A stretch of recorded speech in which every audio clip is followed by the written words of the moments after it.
Welcome back to the official Atari Games podcast. This is Jason here, joined once again by James Montagna of WayForward, the director of Yars Rising. This is our fifth attempt at recording this, and it looks like things are working.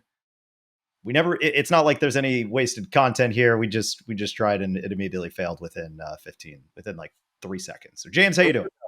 I'm fantastic. How are you? I'm doing well. I'm a little sleepy though. Same. This is everybody. Look, this is the Jetlagged podcast. Okay. Yes. I don't. When did you get back home? Hours ago? Wow. Okay. And I got home yesterday. We are recording this at 4:24 p.m. Eastern time. I walked into my apartment less than 24 hours ago. I fell asleep at 8:30. I woke up at 2:30. Uh, and I've napped for about 10 minutes twice since then. It's been a day. So the show must go on. By the time this drops, we will both be at PAX West. I will get into that later. But first, we got to start with the usual housekeeping here. First of all, as this is the Jetlagged podcast, the in between events podcast, if I may. While we will be talking a lot about Yars Rising, as this will be the last podcast that drops before Yars Rising officially comes out, I do want to bring to your attention episode 31. I reckon if you have not seen that episode and you want to know more about Yars Rising, I highly recommend you watch that. James is back on that. Producer on Atari side, Mark, is on that one. We go in depth. We actually play the game. We show the entire first chapter, basically commenting along the way. It's a fantastic episode, as they all are. But that one in particular might give you what you're looking for. If you're like, I don't know about Yars Rising. First of all, it's great. But if you need more convincing, check that out. Okay. Now then, speaking of Yars Rising, since this will be coming out Friday, the demo is out. It's back. Is it a different demo or is it the same demo? James, you want to talk about that for a second? Oh, I actually didn't know the demo was back. We were talking about bringing the demo back, but if it's back, that's great. Go try it. And it's the same demo. It's the same demo. So if you missed your chance during Steam Next Fest, guess what? You got a second chance. So go check it out. That'll be available right now.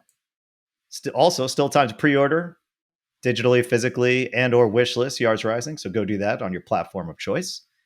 That very much helps us a lot, especially the wish listing. If you're like, I don't know, maybe I just want to wait for a sale, hit the wish list button.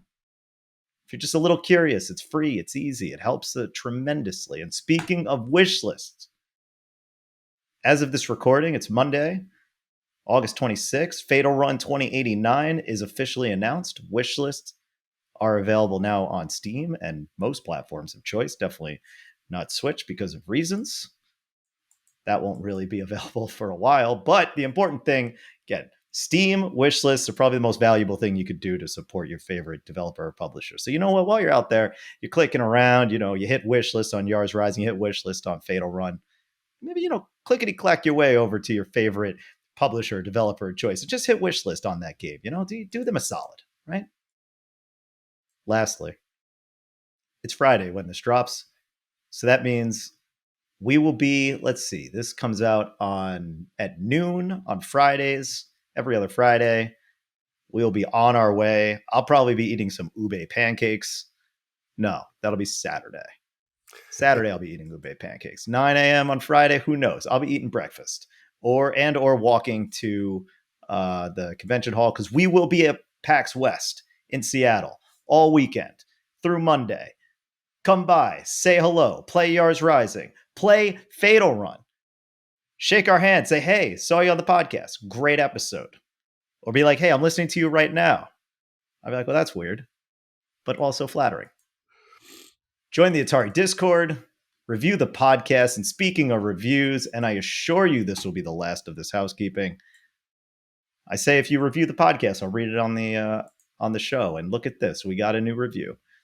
Messerv 78 gives us 5 stars. He says, quote, thumbs up, great wealth of knowledge and insight on video games. Keep up the great work. End quote. Thank you, Messerv 78. All right. Can't promise you'll get much insight on video games this episode, but hopefully we can entertain and you'll enjoy this. Probably less than an hour of conversation. It's going to be like I said, this is the Jetlag podcast leading into PAX West. We're just going to have some back and forth. I have some questions to keep the ball rolling. Sure. And I want to start with this. You said you got in a few hours ago, right? That's right. Um, the beauty of flying on a plane is there's nowhere to go. You just sit there undisturbed. If you Right. connect to Wi-Fi, that's a big problem.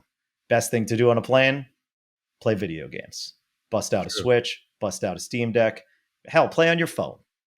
So I want to know, what did you play on the way back home, if anything? I did play. I've been enjoying Nintendo World Championships on my Switch Oh because wow, I love a little bit of old school gaming. And that old school gaming is not strictly limited to Atari.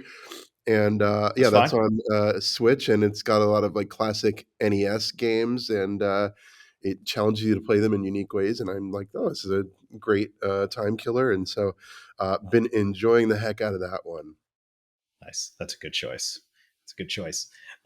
What's your? Do you have like a favorite game in that collection? How they twist it around? Because I believe the whole thing is like they give you specific chunks of like classic games, and then you have to Right? do a specific task in like a certain amount of time, and it's all high score based. So Yeah. what's kind of your favorite challenge that you've encountered so far? I mean, I'm a Mario guy, so no matter what, Sure. just Who playing Super isn't? Mario Brothers, the classic, the original Mario, Super Mario Brothers, in like a unique and different way. There's Mm, just something about that that just I really enjoy. That and Kirby's Adventure; those are going to be the ones for me. nice. That's for myself. I got to throw mine in there because I Sure, I let me know. started playing. I've been waiting for. Here's Can we get a little behind the scenes? We get a little behind the scenes, right? I've been waiting for the Yars Rising patch to go live on Switch because we have codes. Obviously, we can play the game early, right? Right, No secret about that. And I've been waiting for the patch to go live on Switch, so I can. And I'm like, once I do that, I'm going to play through the game, and that's going to be my playing game. And good. due to the nature of some things like that, it's not ready yet. Okay, fine, whatever. Um, so I had the Switch, and believe it or not, I did not turn on the Switch really at all through the entire trip, but I did have the Steam Deck. And Oh, one okay. game that I've been waiting for to play, and I just haven't. I bought it, I believe, like day one. Is a game called Cookie Cutter, and that is it's another Metroidvania. And honestly, it's like if you want like this is like Metroidvania after dark. This is one of the most violent games I've ever played. It is like excruciatingly detailed. And let me say, Oh, if you need like a primer, if you're like a Metroidvania fiend, obviously you're going to want to check out Yars Rising. But if you want a warm up, or if you want something with like more of that, Yars Rising focuses more on that like ranged combat, like almost like Mega Man style and stealth. But if you want more like that parrying gameplay and maybe something like you could play both these back to back and not be disappointed. And I can say that because I literally did. And I'll get into wow. that in a little bit. Okay. Okay, Because that's cool. this game is like very cool. It's super violent. It's very Uh-huh. stylized, but it's very different, and it shows a unique take on the genre. It's also incredibly mature and grotesque, and does not care about how far it pushes the envelope in what it's doing. There is one character in a place on the main character that I did not realize where that was for like the first hour of play. And then when I realized what was actually happening, I was like, oh God, oh no, oh man. Wow. But anyway, Cookie Cutter. That was my game. So if you need something to play on the way to or fro, well, you wouldn't obviously know this on the way to PAX West, but need something for the ride home. There Check you that go. out. Um, Wow, okay, I just looked it up, that looks super interesting, I'll have to give it a shot, yeah, and it's it is super weird. different enough as a, quote, unquote, "Metroidvania," that term makes me crazy, but, Why? Wait, in wait, that wait. Hang on. Let's category. park that there. Why does the term Metroidvania make you crazy? Okay, well, it's really effective, and I'll acknowledge that. Like, you could say Yars Rising is a Metroidvania game. We've often called it that. I like to use the term like exploration action game. There's not really something as effective as Metroidvania. Um, but I think my love hate relationship with the term Metroidvania is because like we have like a working relationship with like Nintendo and Konami, and the Sure. fact that the term like uses both of like their like game titles in it to describe things that are like not their product, I always get like a little bit like, do I want to call it that?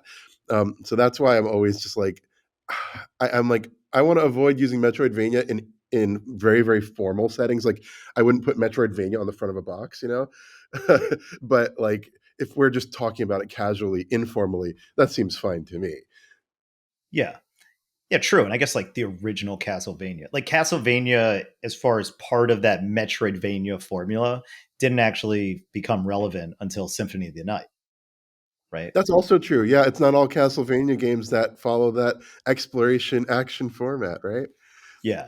But that idea of, like you said, it does a good job of explaining it because there are games that they say, yeah, it's like Metroidvania, but it's not. I Yeah. played earlier this year what is it? The Legend of, it was like Zao or something like Legend of Zao. I forgot what that was. I forgot what the exact title. Search Zao and you'll ZAU, and it's fantastic. And they called it a Metroidvania, and I was like, this game actually doesn't seem like that. Like even by the definition of how you would call that game, what it is, it's just big map, and you go here, and then you come back, and then you go this area, then you go back. But it More doesn't, more linear than it's like a more linear, it's like if you can have a linear open world game like an or a linear connected world, that's really what that is. It's like it kind of defies it, but you would call it a Metroidvania because, well, I'm exploring this giant map in a two-dimensional sure, space, yeah, but you're missing the whole thing. Like when I think Metroidvania, and I assure you this absolutely happens in Yars Rising because I experienced it like right, hours ago, and I keep teasing this, but I will clarify this in a minute, sure. is that like, you will see places in the map that will slowly become open as you get new abilities. And they do a very good job of showing that. Like you see that hallway kind of start to be available. It goes from like red to that kind of gradient passageway to show you. And that's because, oh, cool, I got this ability. Now I could go back there. Where in a game like Zao, that doesn't actually happen. It's like, no, you could clear the entire section of one area and then go right back. And you don't have to go back ever again. Um, so yeah, let me explain a little bit about that. I got back, like I said, 5 o'clock last night. I fought as hard as I could to not fall asleep until about 10. I failed and fell asleep at about 8:30, Hey, that's and respectable. yeah, and I woke up at 2:30, and then at 6 o'clock I decided to start playing Yars Rising on Xbox Series X, Good and choice. I played through the first 3 chapters of that game Wow, okay. like in a row just to right before I hopped online and actually started working. But I do consider that work because I thought, hey, you know what? I need to get myself acclimated with the absolute latest current version of the game. And from my completely, absolutely not biased standpoint, I could say the game is great, really Wow, great, thank you. really well done. Oh, Um, thanks. Granted, I'm only 3 chapters in, or like I completed 3 chapters. So who knows? Maybe everything falls apart. No, I'm just kidding. It's great. It's I sure hope not. yeah. Actually, I think it picks up after that, so you're in for a treat if you Oh, you like think it the picks first up after that? See, I thought the beginning. Look, if I could say one thing about this game, the beginning, it's like there's a moment in chapter 2. If you know Mhm. nothing about Yars, like the franchise, and I expect a lot of people jumping into this game will not know much about the Yars legacy. And there is a moment, like the moment you explain like when you find out what a Yar is, let's say it like that, and there's a Sure. flashback in chapter 2. Yes. That is like such a well delivered moment. And it gave me so much joy because I never saw the final version of that moment. But it was so like, it flips a switch in the game and kind of flips everything on its head. And if you know the franchise, you'd be like, yeah, well, that clearly was bound to happen. But if you're not, then you'd be like, whoa, what is this? So the less you know, the better going into it. And I just thought it was just delivered in a really strong and fun way, to kind of play to both fans and not fans while still maintaining the themes of everything that's come that far. Oh, I'm glad that came across well. You know, that was one where we discussed a lot internally, like how to approach that. I guess you could call it a twist of sorts because there's a lot of people that look at this game and their first impression is like, what does this have to do with Yar's Revenge? What even is this anime game? It's like, look, I get it. I think it was meant to be a bit of a curveball, but I insist, give it a shot. You know, you'll play it and you'll see things about it that might surprise you. And it seems like that is a moment that for most people it clicks right there. And that was it took a lot of thinking about how we wanted to approach it to get it just right, but it seems like it worked. And hearing it from you, that it brought that sensation to you, that really validates what we did. So I'm actually really glad to hear it.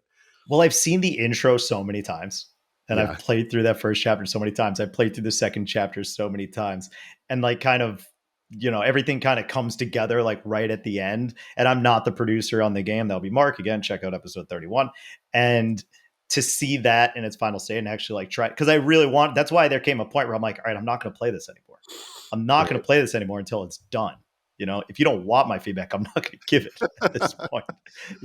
So I said, all right, I'm going to wait. And that's why I was waiting. So then I jumped in and to play it, like try to get in it through the eyes of like how a player would in its final Right. state. It was Yeah. just really fun. It was a very cool, joyous moment. And then that I just thought was really, because I've never seen that cutscene before. So And that I was was your like, this first time, huh? that was my first time just walking into that room, like seeing the final version of that room and seeing the cutscene was just a very cool moment. It was just very well delivered and all. So I really thought it was great. And I also think, to your point, you know, for the people that know, I think there's actually a greater lift in convincing people who are Yars fans versus those who are not. Right. Those who are not, I think you say something like, hey, you're a Way Forward fan. Hey, cute anime girl. Hey, fun, Sure. bubbly, you're gonna get a good metroidvania experience. I put some quotes on there if you're listening, or if my fake background, because I'm in my room and I don't want you to see what's behind me, get clipped by the video stuff. It's just a disaster back there. There's not anything I want to I hide. can it's only just it's just imagine. it's just a complete mess. So the but the actual fans of Yars, they'd look at this and be like, "What?" And you see the comments all the time, right? We see it, Sure. you see it.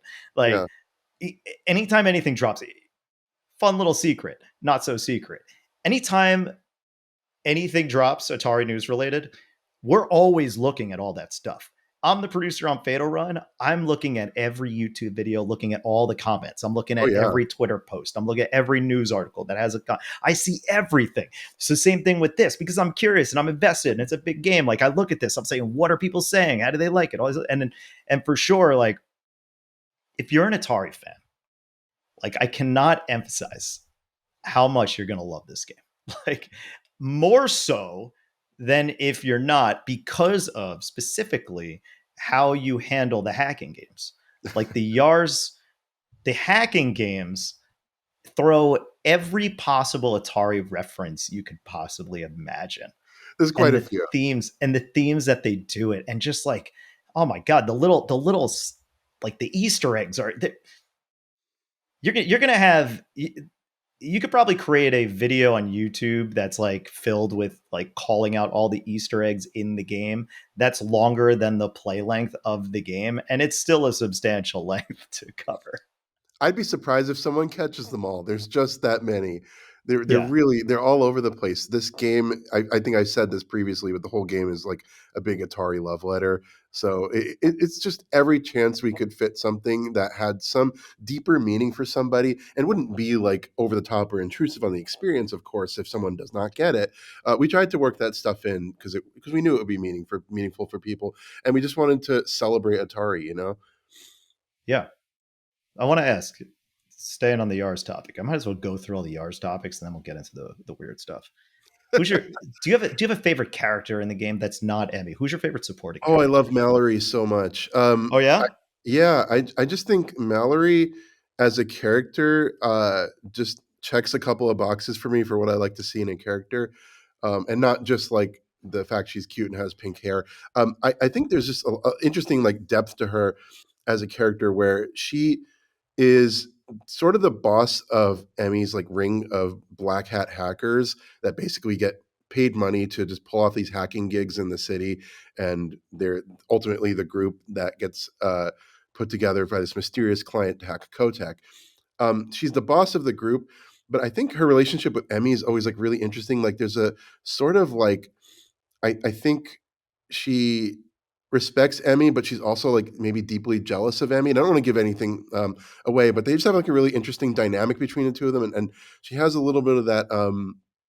I'll use the anime term tsundere sort of vibe to her, where she's a little hot and cold.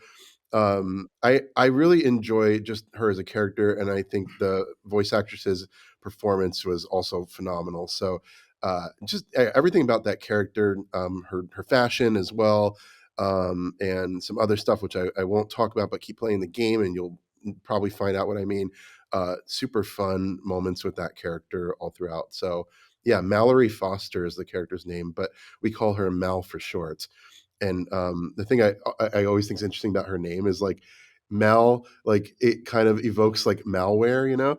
And I always thought that was really interesting. I didn't come up with that name actually. Our Adam Tierney, the one who wrote this game and originally pitched the concept of Yars Rising in the first place to Atari, came up with that name out of the blue. And I'm always like really impressed with like how he can like come up with these names. And Emi Kimura has an interesting story behind her name too, which I can tell. But Yeah. yeah, Mallory was always interesting to me because it's just like, oh, there's this deeper meaning of the name that's like a little bit subconscious. You'll pick it up if like you just kind of like are playing, but maybe not. Okay, I should probably tell you. I'm going to leave that hanging thread. Otherwise, I should probably tell you about Emi Kimura. Um, that was also a name that Adam Tierney, our writer, came up with. And when we were first proposing Yars Revenge, as it was called back then, it wasn't called Yars Rising yet. He wrote the pitch and he came up with the character name. And I was slated to direct the game, and I was so excited that I was on a trip to New York with my family, and I went to a bookstore, and I picked up this big book, and it was the Atari. I forgot the name of the actual book. But it's this While coffee while you're table typing, art of Atari, while and you're typing that, I just need to jump in because I forgot to say that at the beginning. yes, For anybody listening, I have to apologize for the last episode. You mentioned the art of Atari. By the way, check out the last episode with Tim Lapatino. He was the writer of that, and oh we had an really? awesome, awesome discussion. It's the longest podcast we recorded yet. It goes for like an hour, 15 minutes, but I assure you, it's really fun and very interesting. But I did, again, I see the comments. You guys were talking about this click, click, clicking, and you blamed a clicking pen on Tim's side. And I must confess that it was more than likely me that was clicking away. I had a different setup with a microphone that was right next to my keyboard.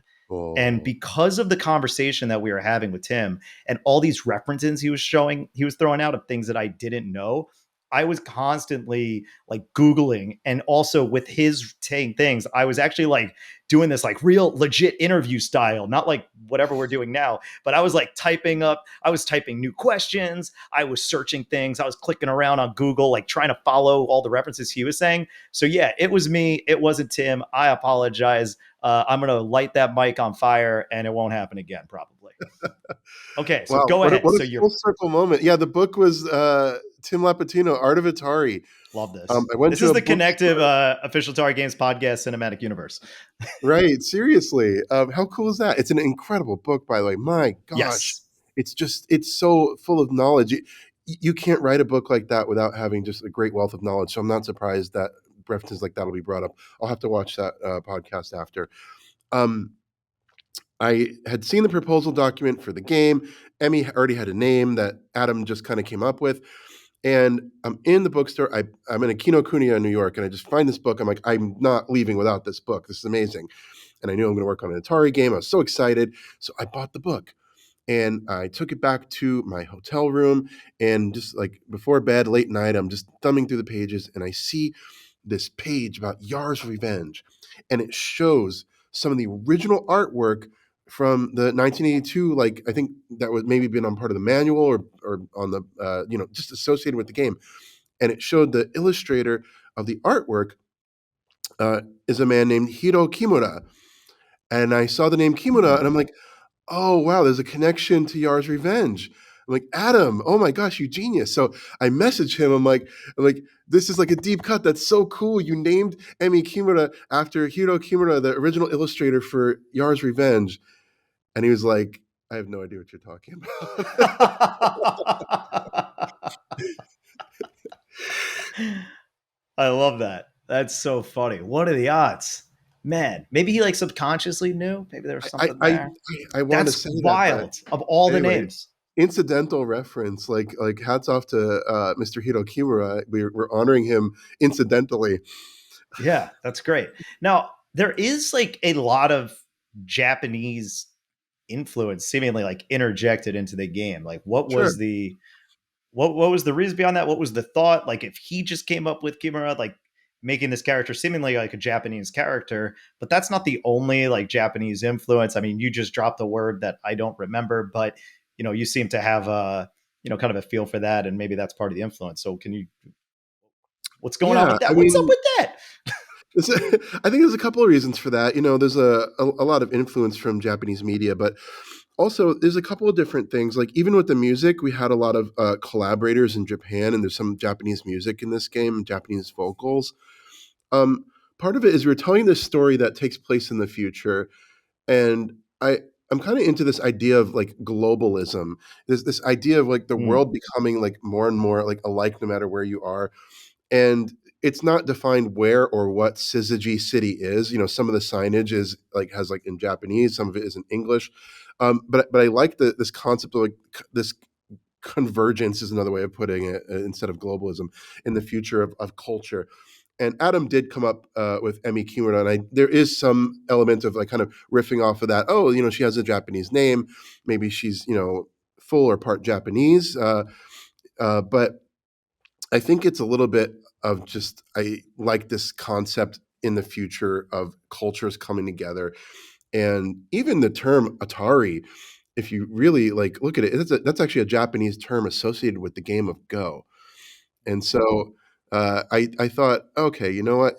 Like pulling in a little bit of this influence. We have collaborators on the project that are Japanese, um, talent contributing to Emmy herself, also Japanese, and so there's just a little bit of like wanting to represent just interesting side of it that is also, I guess, interwoven in the behind the scenes of like who is helping make it and historically who's been a part of it, and also just the media of Japan has influenced us for many years, and it continues to be an inspiration, so I would say it's also kind of a nod to that as well.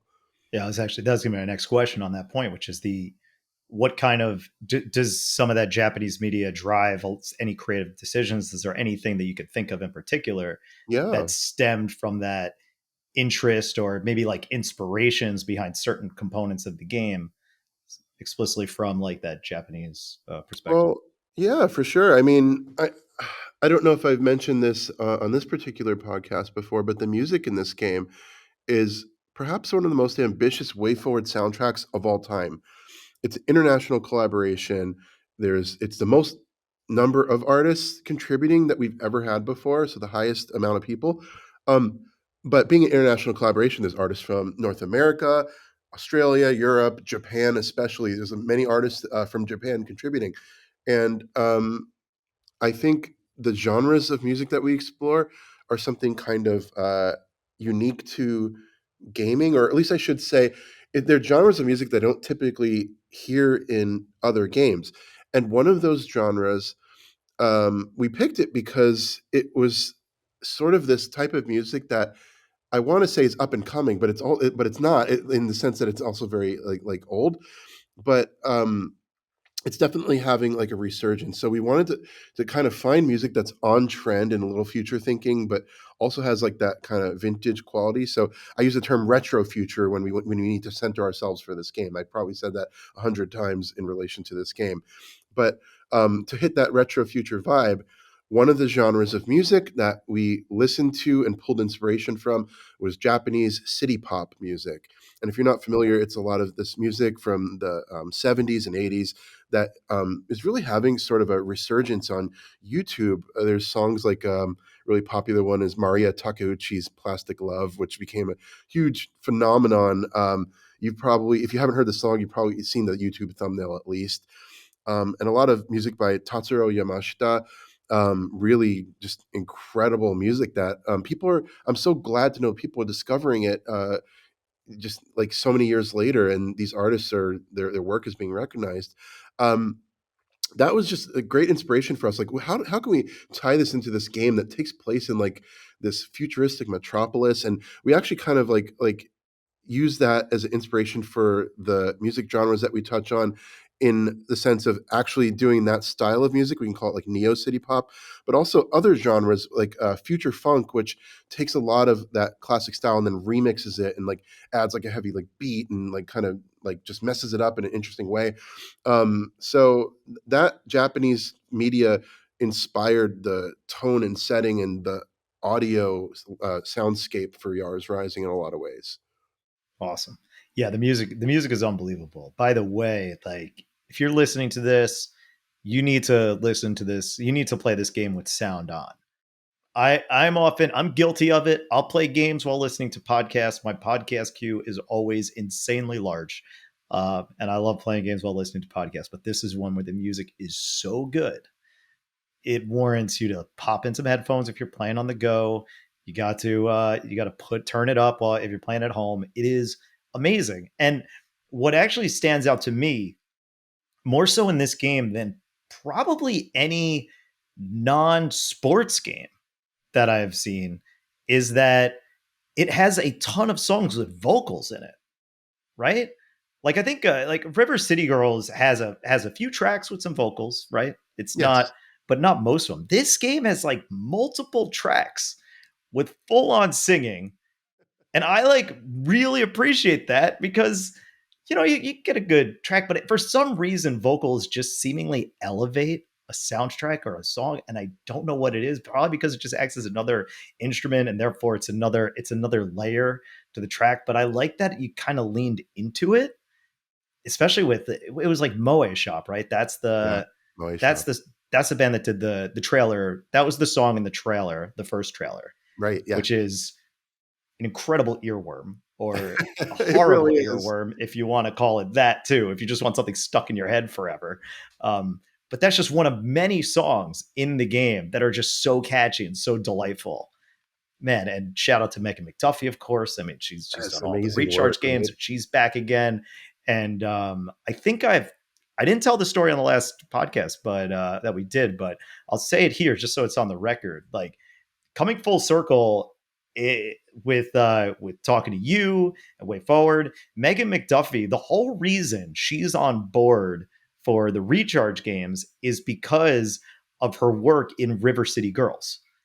So Chris Lundeen, who used to work at Atari, when we were getting rolling on Centipede Recharge, he's the one who said, "Hey, have you played River City Girls? We should ask Megan McDuffie to do the soundtrack." So from that point on, we were off to the races, and she was on board. And 10 games later, we have 40 tracks across all those games, and then she pops up again in Yars Rising. Like Another full she's circle awesome. moment. That's so cool that River City Yeah, Girls could inspire you that way to work with Megan. I'm so yeah, delighted to know that's the case, and I only just learned that when we were talking on this trip to Germany for Gamescom that that was the case. I had no idea. I just thought it was like a big coincidence, but no, it was a sphere of influence, and then it came yeah, back to Atari game, and it's like, well, we work with Megan already, so there's that, and you worked with Megan as Atari, and then two of us are working together, and I would have yeah. wanted to work with her anyway, so it made perfect sense to get her involved in this game. And she's a great friend of mine, and she's just so incredibly talented. I knew that I could throw her the curveball of the type of music that I was looking for, and she nailed it. She did such an incredible job with it. I've listened to it so many times. I still remember the very first time I listened to it. I was like, in a high-rise hotel in Tokyo overlooking the city, and she happened to send the music file over, and I'm like, well, if this isn't the perfect setting, I don't know what it is. And I turned it on, and the track just gave me this electricity down my spine. I got goosebumps. It was just so incredible to hear the track, and that the game actually opens up with that track, and it's like it's got to be one of my favorite ones. So uh yeah, I'm just really glad that we could work with her, and I hope people will enjoy not just her songs but the soundtrack as a whole. It's such a special one. And you mentioned something that is true. I have to confess, there's so many vocal tracks in this game. There's more than we would do for most games, and more than anyone would do for this type of game. Yeah. I And there's can't a I couple can't think of reasons for any that. game that has more than one. And usually those two just kind of punctuate moments. Right, But right. yeah, Yeah, sorry, I cut you they off. use Go this like a ahead. special moment, right? Yeah. So part of the music in this game, the term keeps coming up. I'm going to steal it. Diegetic. the concept of the music is sort of diegetic in the sense that I hope I'm using it right. I've only just recently learned this term, but I was Oh thinking like man. skeuomorphic. I'm like, no, it's not skeuomorphic. That's like more visual style. So the music like exists in her world, like she can actually Yeah. hear it because there's actually a biohack that you can equip called Emmy's earbuds. And what that So does for good. the player, it'll show like the quote unquote metadata of the music. So it'll actually show the real artist name and the track name of the song that's playing whenever the track shifts in game. And so the thinking is that the music that you hear in the game is actually Emmy's like music like playlist. Like she can actually hear it, and so it's like and every area it's not just one song. It's actually a playlist of songs, and it's like a nonstop DJ set because I didn't want the energy to fade out between songs. So it took a lot of effort. The team had to do extra work for this, especially with the collaboration between different artists internationally to do this. But the songs will actually crossfade into each other smoothly, just like the same way a DJ would mix between tracks. And so you have a playlist for each area that's like set by the mood or the tone of whatever Emmy's in or dealing with, and it's actually like her music, right? So Yeah. that's sort of like the thinking behind it and why there's so many vocal tracks. Like, well, this is her like real music, right? And also just it's fun to work with vocal artists. I admit. Yeah, the sound design with the, especially the way the whole music thing with the that biohack thing is going to stay in there the entire time of the playthrough, just because I want to know who's singing these songs, and And it it's takes up a great. slot, so you're actually Yeah, foregoing having some. I don't care. Don't care. Perfect. Gonna keep it in there. Because I love seeing that, and it's also hilarious to see like your plan. I'm like, oh look, it's Megan. Right. It's like I know her. Yeah, of Like, course. oh yeah, I just shot her. We were just bantering on Instagram like a few hours ago. Weird. Right. Yeah, totally. So that's awesome. How many songs are in the game? I lost track. I don't know because you know why I don't know because there's like different versions of like the same song. Like okay, there's one Yeah. that doesn't crossfade into the other one. There's one without vocals. There's we actually have it so every track with vocals has an off vocal version. So when the characters are speaking, it doesn't like have vocals on top of vocals. Oh We yeah, try to real be very cool. Yeah, mindful of that because that's that great. can be a problem. Like if you have a situation where you're hearing like a vocal track and they're singing, and all of a sudden like they're trying to have a conversation, it's going to layer on top of it. So we had to be very mindful about that. That means there's actually like two versions of every vocal track That's in the awesome. game data. Yeah, I didn't realize that. That's really smart. It's It's a good subtle attention touch. to detail there. Yeah. Well, all right. I got to ask you. I'm gonna ask you one more question on Yars, and then I want to Sure, transition into talking a little bit about Gamescom, where of we course. both were just at just a few days ago. Um, so my personal favorite character that I've found so far is Miss Davidson. Okay.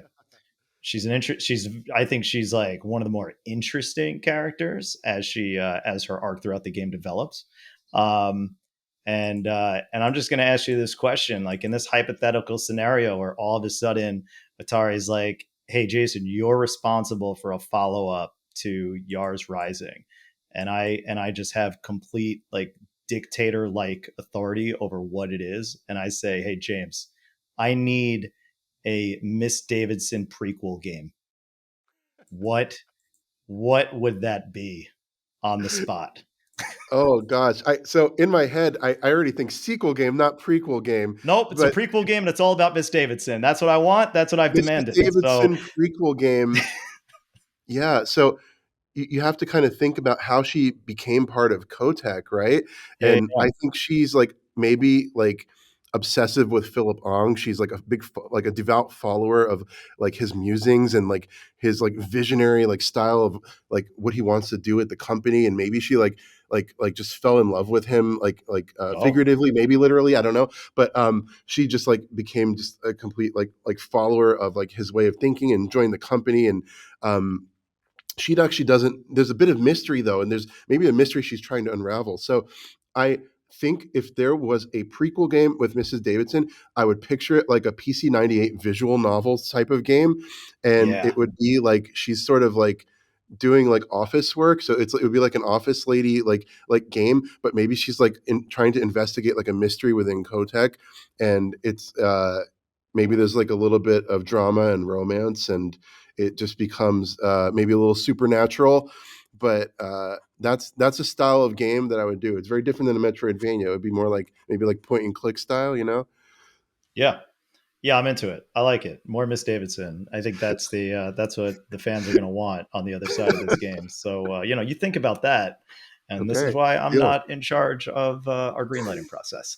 I think it's a fantastic idea. Okay. Yeah, it kind of has to be like the opposite of a like a BioShock narrative, where in BioShock you're becoming more aware of what's going on, whereas with Right. her she has to become like, she's like, yeah, that's just a whatever, it's fine. Like, she's just kind of Yeah. like further burying like what Weird stuff she's happening seeing. at It's this like, company. Yeah, it's whatever. fine. It's just like it's like mental gymnastics, the game, starring Miss Davidson. Right. That's what this would need to be.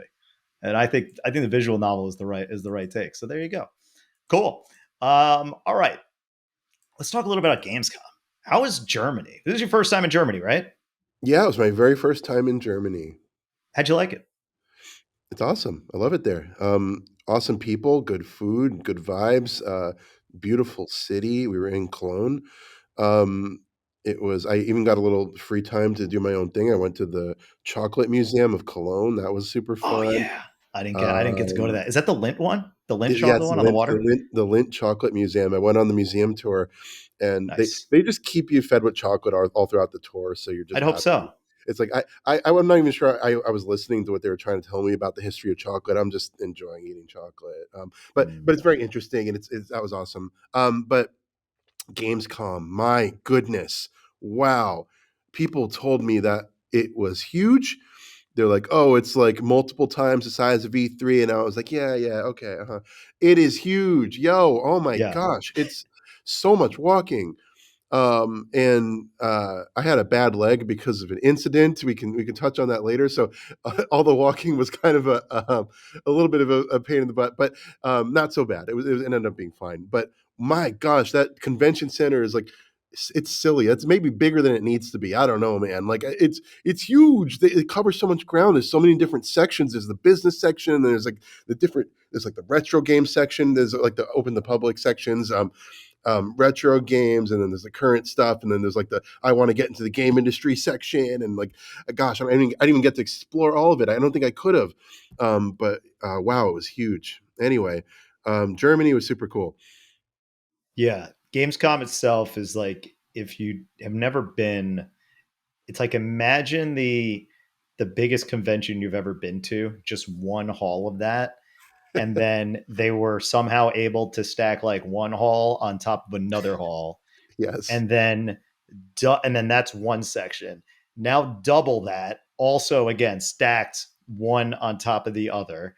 Okay, now take that, and now you have like half of that somewhere else. And then there's like they literally divide it up into upstairs, downstairs, and they're like two full sized like convention floors.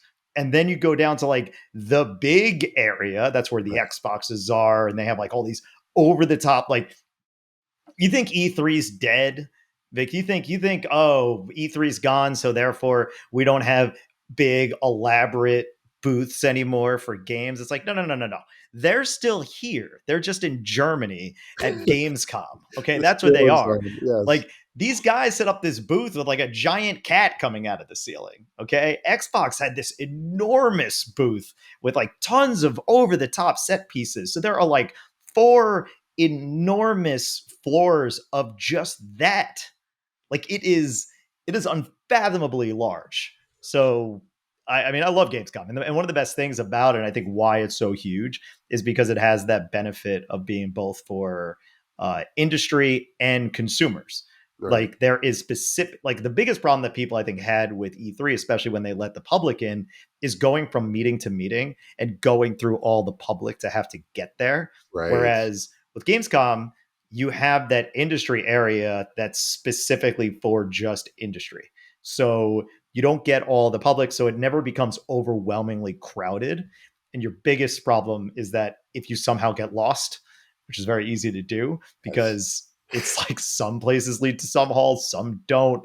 The thing that I've been saying is like, I one day when the consumers were let in, there was just a moment I have like an hour free, and I said, I'm just going to walk around, and I didn't realize that the um, that the public was coming in now. Right. All right, well, I'm going to go back to like where the Xbox stuff is and maybe investigate some of those areas a little more. And I started walking and the flow of traffic, and I was surrounded by so many people. Like, oh no, I'm it's public days. This place is going to be a madhouse. I got to get out of here. And there's like a barrier. There's like one of those like ropes between. So I go under the rope to turn around and go backwards. I was like, no, you have to keep going. I was like, I just want to leave. He's like, nope, nope, buy a ticket, take the ride. I'm like, come on. And then I just got swept in and just basically burned like 45 minutes just to basically be stuck in this flow of traffic of people. Oh gosh. It's a lot. There's more people than you could ever imagine at this thing. And that wasn't even the busy day. I don't know. Did you go back by chance on Saturday? I did not. Okay. Yeah, I Because was that's only there for the business days, and I was like, I'll see what I can see for the public areas on the like end of the business day, and I was like, there's just so much here. Yeah, we had yeah, so that's the day that apparently everything is crazy busy because you have because I guess it's the weekend at that point, but also a Right. lot of Germans come back from holiday, so Oh, all the kids are there, everybody's there. More so, I was like, you can't cram more people here. It's unbelievable. So right. Gamescom is awesome. We were there showing a bunch of games. I was actually demoing Fatal Run to press, and they were held under embargo. So hopefully, some of those hands-on show up. Shout out to Noah of Steam Deck HQ. I saw his go up earlier today, um, and I'm sure others are going to start trickling in as well. That largely went well. We were showing off, so I was showing off that. You were showing off Yars. Chris Kohler of Digital Eclipse, he was there showing Power Power Rangers. Rangers, right? Yeah, That's a lot of fun. It was really cool. And we were in the B2B area. So if you didn't see us and you went to Gamescom, that's why you just couldn't. You couldn't. We had like what I like to call a speakeasy booth, where we were kind of hidden, but when you walked in, it was awesome. It was great. And shout out to Uber Strategists. They did a great job they really did. of setting up the booth. So I want to know a little bit about this. I want to talk a little bit about this, which is demoing games. Sure. Um, so you were there demoing Yars Rising. You were the director, so you are basically the authority to talk about this game to press. And the game is done, so you could literally talk about every facet of it with pure confidence about the game. But what was your what's your experience in doing this before? Like, have you done this often? What games have you done it for? Like, what kind of comes to mind when you think about demoing games for press like this in these environments? Sure. Well, it really depends on the game. Some games there's an opportunity to do this, and I just regard it as part of my job. The part where I have to sort of wear a hat and help promote the thing that we've created together. And then there's a part where I create stuff, right? I've done this for a lot of the games in the Shantae series at events like IndieCade and sometimes things at E3 and whatnot historically, and also just I think even stuff at GDC occasionally when it's not like a public demo, but if we're demoing like behind doors for somebody something that we worked on, that sort of thing. You get a little bit of like this. Okay, here's the thing we worked on. Let me tell you about it. And but the other person's playing, and you want to kind of walk them through it, and you don't want to interrupt their experience. So there is all that, but it's for the sake of Gamescom, it's a very packed schedule of lots of different outlets coming through, and it's kind of like one after the other. Like we usher someone out, Yeah, the next one's ready, and we start all over again. And I notice you start to get like a script where you know the beats of what you yeah. want to say, exactly when you want to say it. And I'm sure you experienced that with Fatal Oh Run as yeah, well, where you know exactly yeah. the points you have to hit, what you need to say to people. Um, and that helps when you get into like a good rhythm with it, but every now and then you'll get a player that like doesn't listen or intentionally wants to screw around a little bit, like, okay, now I'd like to Mm. show you this part of it. It's like, I'm going to go down this door. I'm like, well, maybe you don't want to go. Okay, we're going down that door. Okay, all right, well, it's like, I'm going to hack this terminal. All right, well, that's a really advanced terminal, I don't recommend. Okay, we're hacking that terminal, cool. And you know what, it's okay. People just want to have a good time and play it their way, so I don't get particularly offended. But I do ask, if you are in this situation and you're and someone's trying to show you like demo a game for you, just do the thing. It's okay. Like just try to look at what they're going to show you, because I think you might get more out of it. And some people just like, I want to play this game, I'm going to play it my way, and I'm just going to like screw around. It's rare, but occasionally get some of that. And again, it doesn't offend me, but it's just part of the experience. Occasionally you're going to get someone that's going to, like, I'm going to go in the options menu and look at everything. It's like, okay, you do you. I could tell you about the options menu. It wasn't on my list, but here we go. So there is that. But at the end of the day, it's just a lot of different outlets. And I like to learn a bit about the person who's playing it. And so I like to kind of open up with some questions about them and if they know about the game and what their thoughts are on it. And everyone's super cool. I'm really glad that the reactions generally to Yars Rising were incredibly positive. There's no one that's like putting down the controller or this game's not for me or something like that, which, that can happen. That's okay. But in this particular show, everyone walked away with super positive impressions. One person said it was the best thing they saw at Gamescom, which I'm honored Nice. to hear something like that. And it's a lot of fun. It can be exhausting, but it's at the end of the day, seeing people one after the other be delighted by the thing that the team and I have created. It's such a joy. It's like a microcosm of the experience that the world will get to have when this game comes out on September 10th. Yeah, totally. What's I could probably already guess based on what you said before, but what have you found the differences between like going into demoing? Because now we're in this in between period, right? You just demoed it, jet lag. You just demoed it to a lot of press. And by the way, when he says back to back, it's literally that. And I was in the same boat where it's like 30 minutes like clockwork. 30 minutes, next person, next person, next person, next person, next Right. person. You have an hour for lunch, and then they actually did a pretty good job of getting like an hour break between that, because these days, like, you went late, you went later than me because you went till like 7:30 or so, I think, all days. You Yeah. kept going, but now going into PAX, you don't really have that controlled environment of you in a room with somebody else. Now you're on the floor and you're talking to public. Anybody can walk up and start playing the game. So how do you approach those differently when it comes to presenting to press versus public? And yeah, does that style change a little bit? I like to keep it consistent because any player is a player. I want to like everyone to have like a great experience no matter what. I might, if it's public, I might tailor it more to just kind of learning about what they know about the game and giving them more general kind of like look at it versus with the press, they have like a lot of like really pointed questions about like the development team and the time frame and how like what platforms and the I guess stuff like the stuff around the release of the game.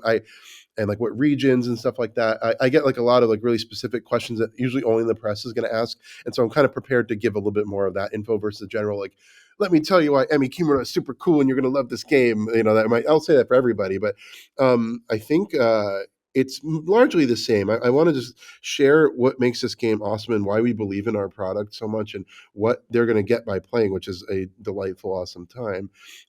It's just a matter of like I guess the venue and like who's playing, I might just kind of cater the answers just a little bit. Yeah, totally. Um, do you have any do you have any fears going into demoing your games? I'm fearless. Lay it on me. I'm ready. Fearless. Wow. come at me with whatever you got. You know what? I love this. I live for this, man. It's like Yeah. we as game designers don't always have the opportunity to see the person on the other side of the screen. We're making the game, then we put it out in the world, and then what? We could read some reviews, read what people like post on social media. Um, so for me to be able to demo a game like that, it's great because I can actually get reactions, and whether they're positive, neutral, negative, whatever, it's helpful. It's great, and it's good fun. I don't have any major concerns about that experience, even if it goes off the rails, Yeah. Totally. which it typically Um, doesn't. I hope. no, no, that's the thing is like I guess for me there is sometimes like Fatal Run was an interesting case, right? Because we were actually showing a version of the game, like a small chunk of the game for the first time ever. Nobody's played it outside of Atari and the developer Monster. And it was pre-alpha.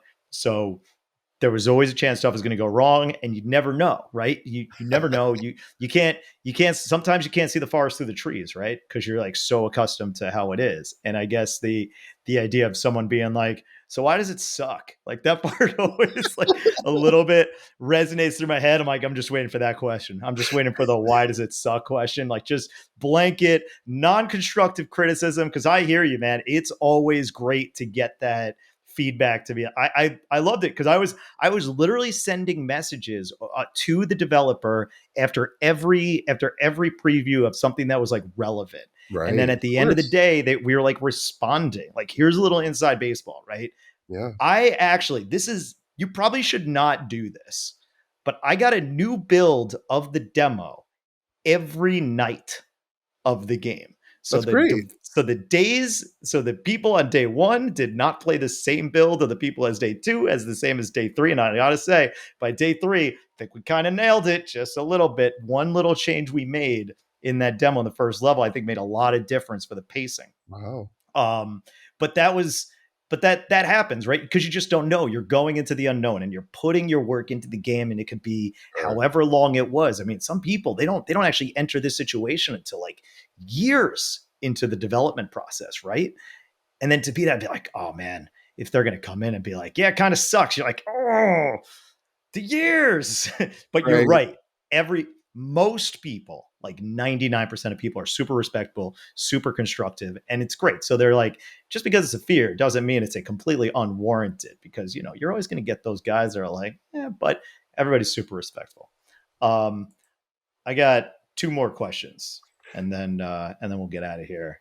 And I didn't realize how fast time's going by fast. Hopefully, if you're listening, you made it this far. This has been as fun to listen to. I've been having fun chatting with you. Um, but do you have a good story, either a demo that happened during Gamescom or any prior demo experience that you've had of a game that's worth telling? A demo story? Like a Gosh, story of like some interesting thing, weird thing, silly thing, funny thing, horrifying thing, great thing, anything. Like, do you have a favorite moment of demoing Yars? I mean, you mentioned that somebody said it was the best thing they ever played, but maybe there was another one that stood out over the past from the last week. there's so many demos. They're all awesome in their own way. There's not one particular story that sticks out, but what I can say is, I did have a demo where, the person demoing and I hit it off so well, we just, like, kinda kept talking. It was like we lost track of, like, "Oh, I'm supposed to show you this demo." And we ended up, like, following each other on social media. It's like, "Oh, like, this person's, like, awesome friend material. My gosh." Like, we just, like we had so much to talk about and, like, "Oh, this point, it was inspired a little bit by, like, this certain like anime that I like. Oh, I like that one too. Like, really? We're like talking about it and just like, oh, I like to play this game, and this game was actually like the inspiration for this. Like, oh, I play that too. And it's like, oh my gosh, all right, we're like the same person. I That's think, awesome. those moments are like super awesome where I can make like a human connection with somebody that's playing the game, and I know they're really feeling it. Or we just hit it off in general. That's always great. And so there was a couple of those. But I don't know. There's so many cool experiences you have learning different people when you demo. It's not just like it's not always, I should say, just like, you show the game, okay, usher them out next. You're actually making a connection with someone, and I'm learning about all these journalists and why they got into this business, and, people that do like games press and games media, and what fuels them, what's great about it, and like what they like to see, and what's this sort of thing that they're going to get excited about. That's really cool to me. I have a healthy sense of curiosity about human beings and just people. So any chance that I can just connect with lots of different people, it's awesome. So it's not like I have one story, but the whole experience is just so special. Now, this is a classic example of me asking you a question just so I could give my answer to the question. Yeah, I So, want to know it. sit back, relax, and enjoy. It's not that I'm long. ready. This, I think I told you this one, but the so for some context of how this works, apparently when you have an unannounced game and you're trying to solicit press to book time and see your unannounced game, all you can really say is, we have an unannounced game to show you. And some people will be interested in that, some people won't be. And they don't really know what they're signing up for. They see Atari unannounced game, not expecting to see Fatal Run 2089, Right. right? A Unreal Engine 5 build arcade action driving game where a lot of stuff moves fast and blows up, right? Typically not your usual Atari game, right? Now, first guy, literally the first demo I gave, 10 a.m. Wednesday morning, Gamescom. I'm in my little closet of a booth. It's very cozy. We're having a good time. I got it all set up. I'm like, great, this is good. I got my new build. Of course, I just tried it that morning, so I'm feeling pretty good about it. This guy, the first one, first press person, not going to say names. To be honest, I don't even remember his name. So I apologize if you happen to be listening to this and I don't remember your name, but probably it's fine. It's all good. You were great. Everybody was, this guy was super nice and well-meaning. He is, I'm going to grab my, I always like keeping you on your toes. You know how much I love pulling out my Stadia controller here. Right? Oh yeah, it's like a pop at this point. So it's only funny thing. The last time it's come up was when I was playing this on the last podcast. Yeah, I don't know why both times. Usually I record these in the office. Anyway, hang on. I got underrated. The white one shows better. I got this is like super dusty, but I got the other one too. This is the limited edition one. Different colorways of Stadia controller. This man is I got two of them here. I know. Wow. I don't mess around. So he picks up the controller. You see the controls in front before you get into the game. And I walk through everybody. I'm like, okay, here are the key controls. Right trigger is your gas, left bumper is your drift, etc. Going through all the things. He starts off and he doesn't move. And I said, hold down that gas. And then he doesn't do anything. And then I said, no, like hold the trigger to move. This is what he does. He just kind of like taps it. And I'm like, don't hold it. Taps it. No, hold the trigger. Oh, taps it. I was like, okay. So I asked him, I said, well, do you play many driving games, racing games? He's like, no, not really. And I asked him a question, which I don't know, maybe this could sound rude, but I was like, do you drive? And he said, yeah. And then I was really confused. So then he proceeds to finally get to the point, and the demo, the first level of the demo starts with a jump, right? Like you jump off into this thing, and the team actually put up these guardrails on the track so that you wouldn't go flying off into oblivion. And this man somehow managed to drive off the first jump and land on top of the guardrail, basically making his car stuck. And I was like, okay, well, I don't know what to. I'm like, okay, well, try. He couldn't move forward. I said, okay, we'll try reversing. So we, kind of tap the left trigger, tap the left trigger. And then he ends up like finally going back a little bit and the game crashes. And that is the first demo I gave of Gamescom. Suppress. That was amazing. Yeah. Wow. What I learned about this man, and kudos to him, because he actually did make it through all three levels, including the boss fight. Mm-hmm. So he made it through, but he tells me afterwards, he says, yeah, I don't usually play games like this. I usually play strategy games. Like, what do you say? Like, I'm more of an XCOM guy. Oh, I said, okay. Oh, okay. I said, oh, so you mostly play on PC? He said, yeah. I said, well, you play on, you have Steam Deck? He says, yeah. I said, oh, well, it's kind of like playing on a Steam Deck. Yeah. To which he tells me, I plug a mouse and keyboard into the Steam Deck. What? Excuse me, what? I didn't know you could do that. That's one of those moments where you just say, fair enough. 30 minutes is up. Next guys. My goodness. I don't know if he liked the game. I don't know if it's definitely not what he expected. It was a fascinating start, and I thought, that's amazing. Okay, this isn't necessary. It's not the, hey, why does this suck question? But I was like, oh no, if this is where the rest of the days are gonna go, we're in trouble. And this is just what happens when you put the unannounced game and you're just, you're rolling the dice. You never know what you're going to get. You never know who's going to hold that controller. Sure, of course. Yeah. But again, you got to face it fearlessly. People are generally understanding. I've had situations, not with this game, in the past, historically, where I've had like a game crash, and I'm like, hey, these things do happen. People are generally really understanding. I don't think I've ever got the why does it suck question, but if I did, I would just handle that as gracefully as possible. Maybe it's not for you. You know what's bad now is that now this is out there. If anybody does listen to this and then sees us on the floor, they're just gonna be like, "Why does it suck?" And I'm like, "All right, suck? You listen to the podcast, right?" And if they say no, then it's like, "Oh no, it's finally happened." All right. Now that I got that story on the record, which was really the selfish reason I asked that question to begin with, I was I'm hoping you glad had you at least did. one, to be honest. But don't worry, I got you covered. I got one for both of us. Got to ask this because hey, what do I?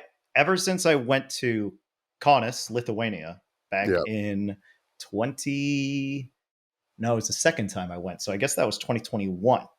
Um, I fell in love with riding little scooters around small European cities Yes. It's good with fun, minimal isn't it? traffic, so I Mm-hmm. don't feel like my life is in danger. Now, Kaunas, great place to ride a little scooter around. Then rode in Vilnius, bigger city, few more cobblestone roads, makes things a little more complicated, but Yeah. still had a great time. We had a few scoot convoys. And then last year in Cologne, loved riding a scooter across that bridge to the convention center because there's two sides of Cologne and it's divided by a bridge. You got one side with the convention center and then the other side where stuff that's not related to the convention exists where you want to hang out and do fun things. Right.